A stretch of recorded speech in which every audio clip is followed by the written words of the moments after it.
Sahabat Oase Rohani Katolik yang terkasih, salam damai sejahtera. Apa kabar? Semoga para sahabat semua dalam keadaan baik, selalu sukacita, karena kita telah mengenal Allah kita sebagai jalan keselamatan dan sumber damai kita. Senang sekali kita hari ini dapat berjumpa kembali dalam program Oase Rohani Katolik pada hari ini, Hari Raya Kelahiran Santo Yohanes Pembaptis. Bersama saya, Giovanna Sagita, dan pastor narasumber kita hari ini, Pastor Yohanes Budi Raharjo SDB. Pastor Budi, apa kabar? Baik, Ibu Gio, dan kiranya para pendengar, pemirsa, Ibu Gio dimanapun ya, juga dalam keadaan yang baik. Amin, Pastor. Baiklah, sahabat Oase Rohani Katolik, sebelum kita mendengarkan bacaan liturgi kita hari ini, pesan-pesan sabda Tuhan untuk kita hari ini, marilah kita siapkan hati, kita akan mengawali pertemuan kita dengan doa pembuka yang akan dipimpin oleh Pastor. Dalam nama Bapa dan Putra dan Roh Kudus, amin. Ya Allah, Engkau telah memanggil Santo Yohanes Pembaptis untuk menyiapkan umat yang sempurna bagi Kristus Putramu. Gembirakanlah umatmu dengan kelimpahan anugerah roh, dan arahkanlah hati semua orang beriman pada jalan keselamatan dan damai. Demi Kristus, Tuhan dan pengantara kami. Amin. Amin. Nama Bapa dan Putra dan Roh Kudus. Amin. Amin. Antifon pembuka. Datanglah seorang yang diutus Allah, namanya Yohanes. Ia datang untuk bersaksi tentang terang dan menyiapkan suatu umat yang layak bagi Tuhan. Bacaan pertama, bacaan dari kitab Yesaya. Dengarkanlah aku, hai pulau-pulau, perhatikanlah, hai bangsa-bangsa yang jauh. Tuhan telah memanggil aku sejak dari kandungan, telah menyebut namaku sejak aku di perut ibuku. Ia telah membuat mulutku sebagai pedang yang tajam dan membuat aku berlindung dalam naungan tangannya. Ia telah membuat aku menjadi anak panah yang runcing dan menyembunyikan aku dalam tabung panahnya. Ia berfirman kepadaku, Engkau adalah hambaku Israel, dan olehmu aku akan menyatakan keagunganku. Tetapi aku berkata, aku telah bersusah-susah dengan percuma, dan telah menghabiskan kekuatanku dengan sia-sia. Namun, hakku terjamin pada Tuhan, dan upahku pada Allahku. Tuhan telah membentuk aku sejak dari kandungan, untuk menjadi hamba-Nya, untuk mengembalikan Yakub kepadanya, dan supaya Israel dikumpulkannya kepadanya. Maka aku dipermuliakan di mata Tuhan, dan Allah yang menjadi kekuatanku sekarang berfirman, terlalu sedikit bagimu kalau hanya menjadi hambaku untuk menegakkan suku-suku Yakub, dan untuk mengembalikan orang-orang Israel yang masih terpelihara. Maka aku akan membuat engkau menjadi terang bagi bangsa-bangsa, supaya keselamatan yang datang daripadaku sampai ke ujung bumi. Demikianlah sabda Tuhan. Syukur kepada Allah. Marilah kita menanggapi bacaan pertama dengan Mazmur tanggapan, Aku bersyukur kepadamu, oleh karena misteri kejadianku. Aku bersyukur kepadamu oleh karena misteri kejadianku. Tuhan, Engkau menyelidiki dan mengenal aku. Engkau mengetahui apakah aku duduk atau berdiri. Engkau mengerti pikiranku dari jauh. Engkau memeriksa aku kalau aku berjalan dan berbaring. Segala jalanku kau maklumi. Aku bersyukur kepadamu oleh karena misteri kejadianku. Sebab Engkaulah yang membentuk buah pinggangku, Engkaulah yang menenun aku dalam kandungan ibuku. Aku bersyukur kepadamu oleh karena misteri kejadianku, ajaiblah apa yang kau buat. Aku bersyukur kepadamu oleh karena misteri kejadianku. Jiwaku benar-benar menyadarinya. Tulang-tulangku tidak terlindung bagimu. Ketika aku dijadikan di tempat yang tersembunyi dan direkam di bagian-bagian bumi yang paling bawah. Aku bersyukur kepadamu oleh karena misteri kejadianku. Kita lanjutkan dengan bacaan kedua. Bacaan dari Kisah Para Rasul. Pada suatu hari Sabat, di rumah ibadat di Antiokhia, Paulus berkata, "Setelah Saul disingkirkan, Allah mengangkat Daud menjadi raja umat-Nya. Tentang Daud, Allah telah menyatakan, Aku telah mendapat Daud bin Isai, seorang yang berkenan di hatiku dan yang melakukan segala kehendakku.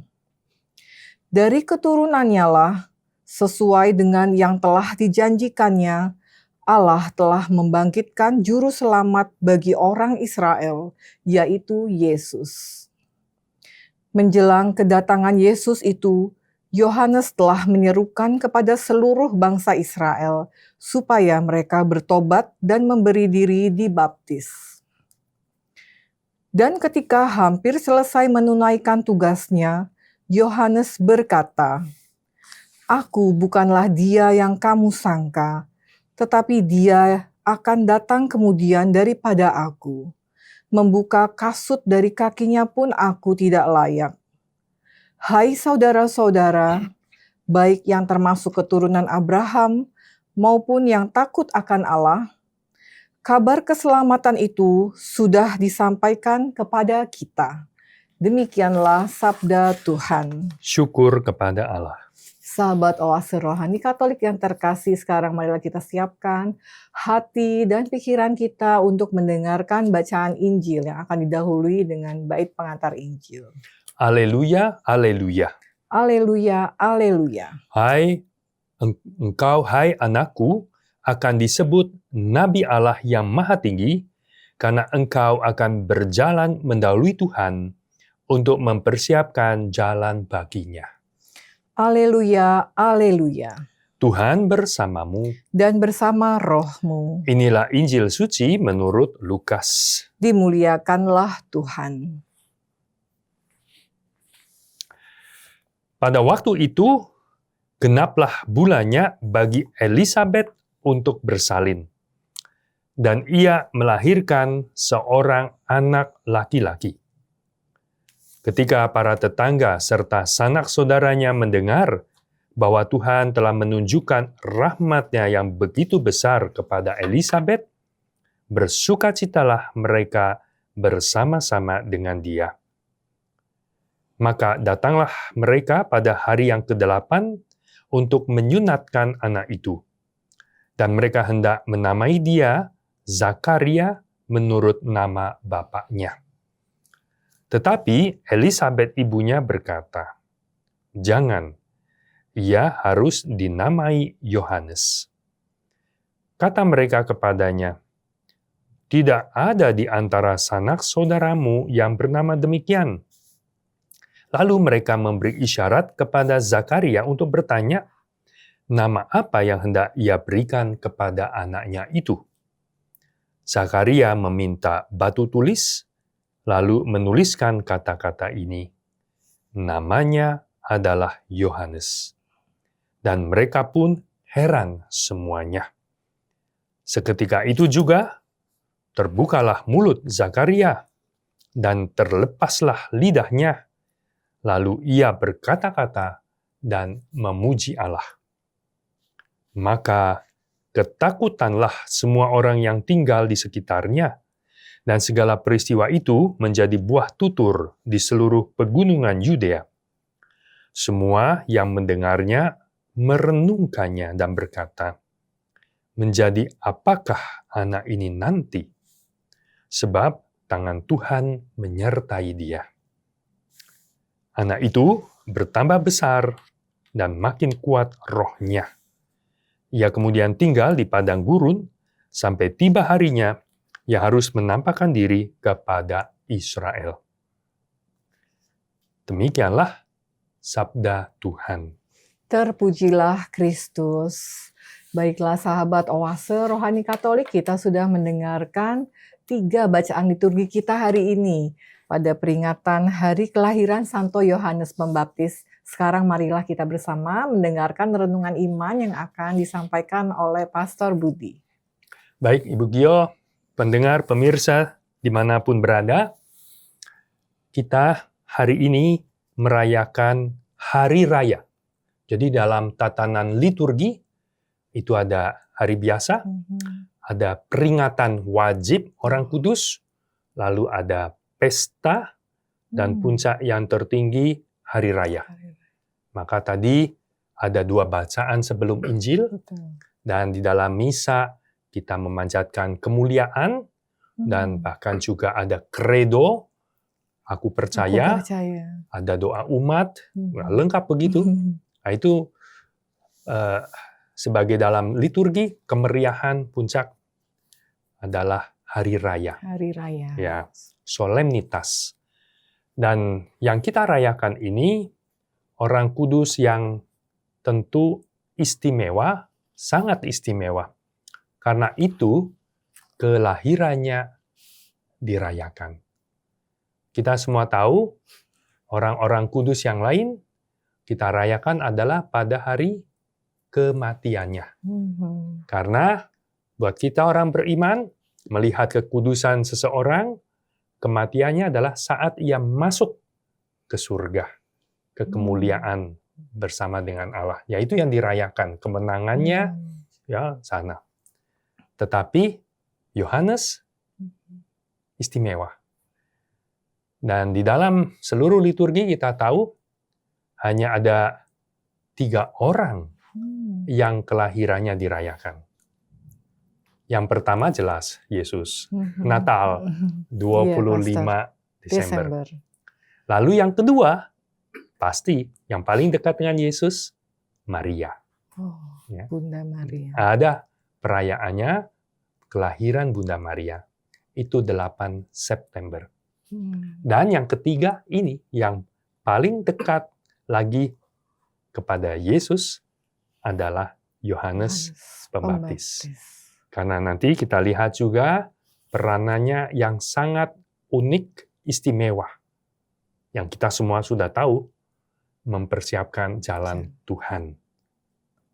Demikian ya. Jadi ini keistimewaannya Rasul Yohanes. Dan sebetulnya, bukan Rasul Yohanes, Yohanes Pembaptis. Dan itu menjadi asal nama baptisan kita.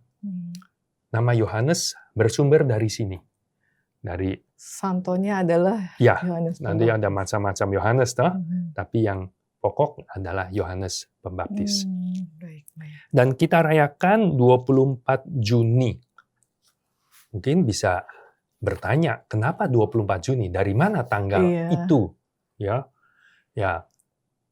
tentu kita tidak tahu lahirnya tanggal berapa. Secara kalender. Ya, apalagi kalender di sana orang Yahudi kan. Tetapi dipilih tanggal ini karena di bumi belahan utara, tanggal ini disebut ada istilah namanya summer solstice. Summer solstice. Ya, jadi kita tahu di belahan utara dan juga selatan, bukan seperti kita Khatulistiwa yang praktis hanya 2 musim, kemarau dan hujan. Tapi di atas atau di selatan kita tahu ada 4 musim. Ya, musim semi, musim panas, musim gugur, musim dingin. Dan kita tahu bahwa harinya itu nggak persis kayak kita, praktis hampir 12 jam siang terang, 12 jam gelap gitu ya. Tidak. Saat mau semi ke musim panas, itu makin panjang, makin panjang, makin panjang. Hari terangnya makin panjang, begitu ya. Makin panjang. Jadi kadang kita bisa lihat jam 8 malam di sana masih kayak jam 5 sore gitu ya. Seperti itu. Dan makin panjang, makin panjang. Pada saatnya tidak akan terus begitu, tapi ada saat titik yang paling panjang harinya, panas terangnya itu siangnya, dan setelah itu turun lagi, mulai berkurang, lagi. malah nanti akan turun, makin lebih sering gelap. Ya, mungkin jam 8 pagi masih gelap, jam 4 sore sudah gelap, begitu kan? Nah, saat puncak yang itu summer solstice. Ya, saat sudah mentok maksimum terangnya itu paling maksimum. Dan dipilih tanggal itu ada yang menarik yang dikatakan komentar tentang Yohanes Pembaptis. Karena kata-katanya salah satu di dalam Injil, di bagian yang lain, ketika Yohanes diberitahu sama murid-muridnya, orang itu yang engkau memberi kesaksian, dia juga membaptis orang. Dan makin banyak orang ikut dia, bukan ikut kita. Nah, mungkin murid-muridnya pikir, wah kalah pamor nih. Ya, rasanya hentikan supaya kamu yang lebih itu. Dan jawabannya Yohanes kan menarik. Ia harus makin besar dan aku harus makin kecil. Jadi makin menurun, makin menghilang dari panggung karena peranannya sudah selesai. Dia tahu ya menghantar. Nah, itu mungkin dipilih tanggal 24 Juni kiranya karena punya makna itu. Karena titik itu dan dia mulai menurun ya peranan dari Yohanes. Dan itu salah satu yang menarik kita hayati perayaan 24 Juni hari raya Yohanes Pembaptis. Nah, pada bagian ini kita lihat bacaan pertama dari kitab Yesaya. Dalam merayakan Orang Kudus, pasti bacaan-bacaannya dipilih yang sungguh menggambarkan keunikan ataupun keunggulan dari Orang Kudus itu, karakter orang itu, buahnya hidup dan karyanya dari Orang Kudus itu. Dan untuk bacaan pertama diambil kitab ini, perikop dari kitab Yesaya bab 49 ayat 1 sampai 6. Mungkin saya sedikit informasikan bahwa ini adalah salah satu yang disebut nyanyian hamba Yahweh atau madah dari hamba Yahweh. Dalam kitab Nabi Yesaya itu ada 4 madah hamba Yahweh, hamba Tuhan. Ya, yang pertama itu di Yesaya bab 42, yang kedua ini bab 49, yang ketiga bab 50, dan yang keempat bab 52 sampai 53, begitu. Dan ahli kitab suci kemudian menafsirkan, coba memahami siapa yang dimaksud dengan hamba Tuhan dalam Yesaya ini. Ya, hamba Tuhan, hamba Yahweh ini. Dan ada beberapa tafsiran. Karena juga misterius, boleh dibilang, figur yang mau ditampilkan. Kadang Yesaya menyebutkannya sebagai individu, tetapi juga sebagai kolektif. Maka kalau sebagai satu pribadi yang kolektif, itu mengacu kepada umat Allah, Israel.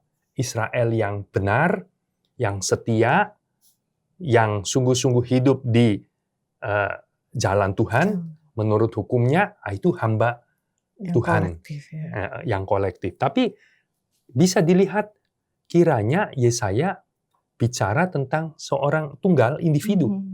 Lalu kalau individu bicara mengenai siapa? Lalu ada tafsir, mungkin bicara tentang Musa. Untuk bicara mungkin seorang nabi. Tetapi umumnya para ahli kitab suci buat kita, orang Kristiani, sepakat individu itu yang paling bisa memenuhi nubuatan ini adalah menggambarkan seorang Mesias. Juru selamat yang betul-betul hidup sebagai hamba Tuhan yang setia, yang bahkan menderita, yang dikirim sebagai, seperti tadi katakan, terang bagi bangsa-bangsa, menyampaikan keselamatan sampai ke ujung bumi. Ya, maka untuk perayaan Yohanes Pembaptis, hari kelahirannya, perikop ini dipilih. Karena Yohanes Pembaptis, sekali lagi, sangat dekat dengan Sang Mesias. Karena ia datang untuk menyiapkan jalan buat Mesias itu. Ya. Sampai taraf tertentu, ia juga seperti ini yang dilukiskan di nyanyian atau madah hamba Allah yang setia, ya, yang menderita juga. Dan kita tahu kan kemudian dia menderita sebagai martir. Ya. Dan apa yang dikatakan di sana itu juga sungguh berlaku untuk Yohanes karena dia adalah orang yang dipanggil dari kandungan ibunya. Kita tahu bahwa kelahiran Yohanes seperti Injil, dalam Injil dikatakan sangat istimewa. Ibunya Elisabet sudah pada usia lanjut. Ya. Lalu Zakaria suaminya ketika tugas sebagai imam di dalam bait Allah mendapat penampakan malaikat dan mengatakan akan mengandung ya Elisabet dan mesti menamai itu ya Yohanes. Dan di situ peran atau keistimewaan Yohanes dipanggil sejak kandungan, seperti yang tadi dikatakan di dalam perikop ini ya. Dan tugasnya adalah untuk mengembalikan bangsa Israel kepada Allah. Supaya Israel itu dipelihara kembali di dalam kasih Allah, ya, di dalam keselamatan Tuhan. Demikian itu peran dari seorang Yohanes Pembaptis yang kita semua tahu peranannya, dan dari situ ia sebagai seorang nabi dilukiskan dengan membuat mulutku sebagai pedang yang tajam, anak panah yang runcing. Jadi dia punya kelebihan dalam pewartaan. Dan pewartaannya yang betul-betul meyakinkan lebih dengan kesaksian cara hidupnya.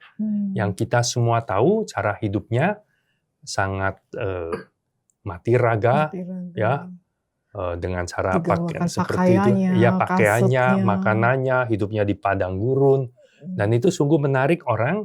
Lalu dia bisa mewartakan tentang sabda Tuhan, seruan pertobatan, Tuhan mau datang, dan itu didengarkan sangat powerful, ya. Dan itulah figur dari yang kita kenal dari Yohanes Pembaptis. Dan di bacaan kedua dari Kisah Para Rasul, sekali lagi di situ juga dilukiskan siapa itu Yohanes Pembaptis yang menyerukan kepada seluruh bangsa Israel supaya mereka bertobat dan memberi diri dibaptis. Maka gelar itu Yohanes Pembaptis, ya. Demikian moga dalam bagian pertama ini lebih ya kita lagi makin mengenali sosok Yohanes Pembaptis yang saya yakin kita sebagai umat Kristiani sudah secara umum mengenalnya, orang yang istimewa, yang kelahirannya juga secara luar biasa, campur tangan intervensi Allah begitu nyata, dan tentu Allah punya maksud besar dalam diri orang ini.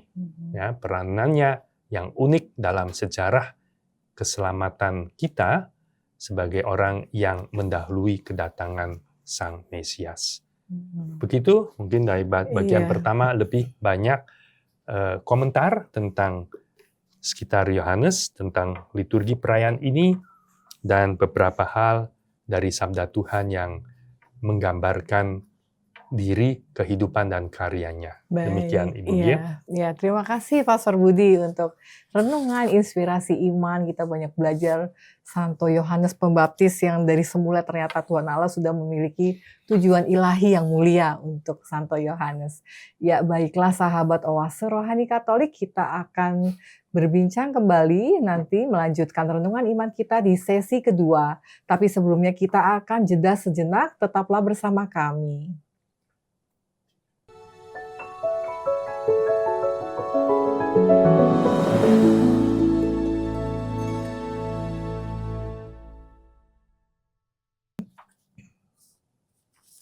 Sahabat Oase Rohani Katolik yang terkasih, sekarang marilah kita lanjutkan kembali renungan iman kita pada sesi kedua. Setelah tadi di sesi pertama, kita sudah mendengarkan inspirasi iman dari Pastor Yohanes Budi Raharjo SDB. Kita sudah banyak mendengarkan renungan teladan dari Hari Raya Santo Yohanes Pembaptis yang sangat istimewa ini. Sekarang marilah kita bersama mendengarkan kembali renungan iman dari Pastor Budi. Silahkan, Pastor. Baik, Ibu Gio. Oke, mari kita lanjutkan renungan kita bagian kedua ini. Tentu saya mau ambil banyak dari Injil dengan tetap menghubungkan bacaan-bacaan sebelumnya. Jadi sekali lagi, kita semua tahu bahwa kelahiran Yohanes Pembaptis sungguh sangat istimewa. Kelihatan betul campur tangan Allah. Pasangan yang sudah dinilai mandul, usia lanjut, tetapi kemudian melahirkan seorang putra. Dan begitu tanda-tandanya yang istimewa, juga ketika pada hari ke-8, menurut tradisi orang Yahudi, hari penyunatan sekaligus pemberian nama, orang-orang kerabatnya mau kasih nama dalam tradisi seperti nama bapaknya, Zakaria, tetapi ibunya bilang jangan, namanya Yohanes. Masih kurang yakin, minta bapaknya yang kita tahu ceritanya kan, dibikin bisu, dikatakan waktu ketemu malaikat karena kurang percaya. Lalu di situ dengan tablet, batu tulis, kasih nama Yohanes. Nah, lalu mulutnya terbuka, wow. Terlepaslah lidahnya. Terlepas lidahnya. Sekali lagi itu dua tanda lagi. Dan orang kagum, rasa takut, rasa takjub. Dan dikatakan berita itu menyebar, ya, jadi viral. Pasti kalau zaman sekarang ya, viral. Dan orang-orang pertanyaannya bagus kan pasti. Kalau sedemikian tanda-tandanya anak ini lahir dengan campur tangan kekuatan ilahi yang adikodrati, akan jadi apa ini orang? Ya, pasti normal begitu ya. Nantinya akan jadi apa? Nantinya jadi apa itu? Dan di sini menarik tentang nama yang diberikan. Itu juga punya hal yang bisa kita pahami dan mengandung pesan buat kita. Yohanes, bahasa Ibraninya Yehohanan, itu punya arti Yahweh is merciful. Yahweh itu berbelas kasih. Atau Yahweh itu Maha Rahim. Allah itu kerahiman. Ya, nuansa itu semua. Dan orang memberi nama dalam tradisi Yahudi itu menunjukkan harapan, ya, dan juga tujuan, ya, hidupnya. Harapan, doa, tujuan. Ya, dan namanya Yohanes memang mau mempersiapkan kedatangan Allah yang berbelas kasih. Allah yang Maha Rahim. Yaitu di dalam Sang Juru Selamat. Yesus itu, ya. Jadi sebetulnya namanya juga menunjuk kepada Dia yang dipersiapkan. Dan Yohanes, kita tahu memang tandanya orang penuh dengan roh, kerendahan hati. Dia bilang, aku membuka tali kasutnya pun tidak layak. Ya. Dan ketika murid-muridnya tadi bagian pertama saya bilang, orang yang kamu beri kesaksian sekarang lebih hebat katanya, kan? Banyak pengikutnya lebih banyak. Justru dia bersuka cita. Karena dia harus makin besar, aku harus makin kecil. Aku sudah selesai tugasku. Dan itu juga inspirasi buat kita, seorang yang betul-betul dipilih Tuhan, dianugerahi Roh Allah, itu tahu menempatkan diri dengan kerendahan hati, tahu peranannya, dan tidak lebih dari itu. Tidak mau istilahnya ambil nama, mau tampil, One man show one gitu, man Pastor. show gitu ya. Mhm. Tetapi sungguh tahu menempatkan diri dengan baik, persis. Dan itulah salah satu yang kita bisa renungkan, kita bahas sambil inspirasi dari orang ini, Yohanes Pembaptis. Ya, Yohanes. Dan kita tahu kemudian bagaimana ia kemudian besar dan hidup, tadi sudah disebutkan, secara unik, keras, di padang gurun, Padang gurun. ya, dengan pakaian seperti itu, makanan seperti itu, dan dia sendiri kemudian menyampaikan sabda Tuhan untuk bertobat, memberi dibaptis, ya, dengan seruannya itu yang kita semua tahu di Sungai Yordan itu. Dan di sini kita bisa kemudian juga kiranya menyadari peran kita juga sebagai murid-murid Tuhan. Kita yang sudah mengenal Yesus, yang sudah sampai kepada iman, Ia adalah Mesias, Sang Juru Selamat, kiranya kita juga bisa seperti Dia, yaitu bisa menjadi orang yang menghantar sesama kita, orang lain, kepada Yesus. Ada keselamatan. Kepada keselamatan. Ya, mengambil peran juga untuk mempersiapkan jalan buat dia. Dan bagaimana caranya? Tentu kita tidak bisa seperti Yohanes, hidup di padang gurun, dengan pakaian kulit onta, makanan belalang, madu hutan, begitu. Tentu tidak.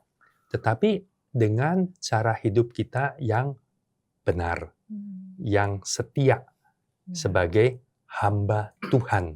Nah itu tadi bagian bacaan pertama, madah itu hamba Tuhan. Seorang.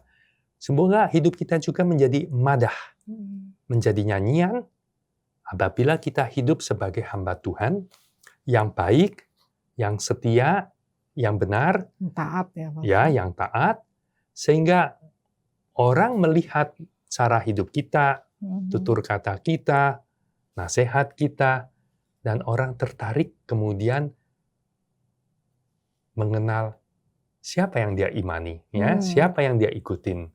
Dan di situ peran kita juga sebagai penunjuk jalan seperti Yohanes, mempersiapkan orang untuk bisa menerima Sang Juru Selamat. Jangan sampai sebaliknya yang kadang kita sayangkan, di mana sebagai orang Kristiani, murid Tuhan, tetapi hidupnya tidak sesuai dengan apa yang kita janjikan dalam pembaptisan, ya. Dan itu kayaknya eksklusif gitu ya, Pastor, ya. Ya, lebih dari itu kan yang disebut memberi skandal. Memberi skandal ketika kita hidup tidak benar, tidak jujur, jahat, ya, tidak setia. Nah, orang kemudian bisa mengalami skandal. Dan tidak sedikit pasti gitu, itu omongan sudah jamak, umum, ya. Oh, kelihatannya aktif, kelihatannya rajin ke gereja, tapi hidupnya begitu. Ya, dan sering kali orang bilang, ngapain ke gereja? Dia aja rajin ke gereja, apalagi aktif, tapi ternyata seperti itu. Nah, itu menjadi skandal, menjadi batu sandungan. Orang tidak datang kepada Yesus, malah kemudian bahkan yang sudah mengenal Yesus bisa mundur, bisa malas, ya, karena ternyata seperti itu. Ya, ini yang kiranya bisa menjadi renungan, introspeksi buat kita bercermin dari sabda Tuhan, dari kehidupan, kesaksian Yohanes Penginjil, supaya kita juga bisa seperti dia. Yohanes Penginjil, tadi bagian pertama saya bilang, Yohanes Pembaptis, bagian pertama saya bilang, adalah orang ketiga yang kelahirannya dirayakan. Ada hari raya ya, Mas. Ya, hari raya. Bahkan kalau Bunda Maria itu pesta loh, hari pesta. Ini hari raya, lebih tinggi tingkat dalam liturginya, ya, kemeriahannya dalam liturgi. Dan ada komentar bahwa hanya 3 ini karena tahu Yesus tidak berdosa. Oke, Yesus tidak berdosa. Oke. Kalau Bunda Maria dikandung tanpa noda dosa. Oke. Dan kalau Yohanes Pembaptis, orang yang sudah dikuduskan di kandungan. Masih ingat ketika Elizabeth, ibunya, bertemu, dikunjungi oleh Bunda Maria, dan dia kan bergembira. Bayinya melonjak. Anak melonjak. Karena ya, siapakah aku ini, ibu Tuhanku datang ya mengunjungi aku. Dan dikomentari, di situ kan dikatakan penuh Roh Kudus. Jadi dikuduskan, Yohanes Pembaptis ini dari kandungan ibu. Sebelum lahir. Jadi termasuk orang yang ketika lahir sudah dikuduskan. Kita memang tidak seperti itu. Dan di mana kita dikuduskan, yaitu saat pembaptisan. Saat pembaptisan, kita juga yakinlah kita menerima rahmat yang sama.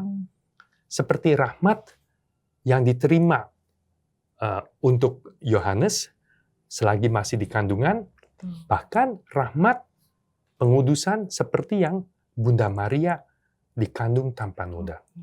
Karena rahmat itu adalah rahmat pengudusan ditujukan untuk kita semua.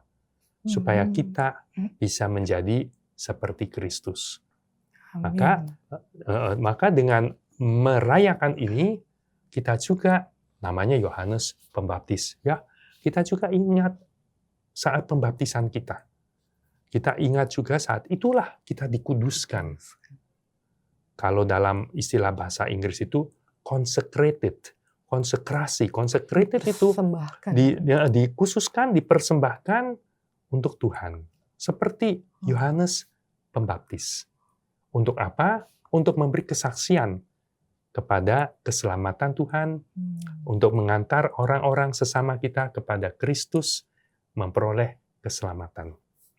Dan dalam menjalankan ini, bukan sesuatu yang gampang. Ya, mesti disadarin itu. Bukan sesuatu yang gampang. Nabi-nabi, tidak ada nabi-nabi yang hidupnya gampang, nyaman. Semua menderita. Ya, maka tadi nyanyian hamba Tuhan sebetulnya yang menderita. The suffering servant, gitu ya. Hamba yang menderita. Dan Yohanes Pembaptis kita juga tahu. Menderita banyak. Di penjara, dan akhirnya dipenggal. Dan tadi saya menarik di bacaan pertama di Yesaya 49 ayat 4, tadi ada kata ini, tetapi aku berkata, aku telah bersusah-susah dengan percuma, dan telah menghabiskan kekuatanku dengan sia-sia. Namun, hakku terjamin pada Tuhan, dan upahku pada Allahku. Maka kita ingat ayat ini, saat kita merasa perjuangan kita juga seperti sia-sia, seperti berat, seperti tidak menunjukkan hasil, ya. Dan ini mestinya bisa membesarkan hati, jangan kecil hati, karena Yohanes Pembaptis juga bisa merasa seperti itu. Sepertinya sia-sia, ya, susah payah ini sampai di penjara, dipenggal begitu ya. Tetapi hakku terjamin pada Tuhan, upahku pada Allahku. Dan jelas, karena ia dimuliakan sedemikian dalam liturgi gereja juga, hari kelahirannya jadi hari raya, sama seperti kelahiran Yesus hari raya, Yohanes Pembaptis juga, dan tentu dalam surga sana penuh dengan kemuliaan, maka semoga ini juga menguatkan kita, kalau kita mau hidup sebagai murid Tuhan, menjadi saksinya. Jangan berkecil hati saat kita juga mengalami kesulitan, penderitaan di jalan Tuhan. Seperti Yohanes Pembaptis, kita mau setia sampai akhir. Dan tentu seperti dikatakan di sini, engkau adalah hambaku Israel, dan olehmu aku akan menyatakan keagunganku. Di bacaan pertama tadi ya. Kiranya itu juga yang boleh terjadi dalam diri kita. Kita hidup sebagai orang-orang yang mau membantu orang lain dengan kesaksian hidup kita, dengan kata-kata kita yang baik dan benar, mengantar orang kepada keselamatan, Keselamatan. ya, kepada Sang Juru Selamat Yesus. Biarpun banyak mungkin kesusahan, penderitaan, yakin bahwa semuanya tidak sia-sia, mengerjakan kemuliaan buat kita. Amin. Demikian, Ibu Gio, barangkali itu yang bisa Baik. direnungkan lebih lanjut dan menjadi kekuatan iman dan terus membesarkan hati kita untuk hidup seperti Yohanes Pembaptis. Ya, baik. Terima kasih Pastor Budi untuk renungan iman dan peneguhannya untuk kita semua. Jadi kita diingatkan kembali rahmat yang diterima saat kita pembaptisan ya, Pastor ya. Betul? Semoga kita pun tetap setia, mau untuk ambil bagian dengan kesaksian hidup kita, cara hidup kita yang benar dan berkenan pada Tuhan. Baiklah sahabat Oase Rohani Katolik, tanpa terasa kita sudah sampai di akhir renungan iman kita hari ini. Sekarang marilah kita siapkan hati.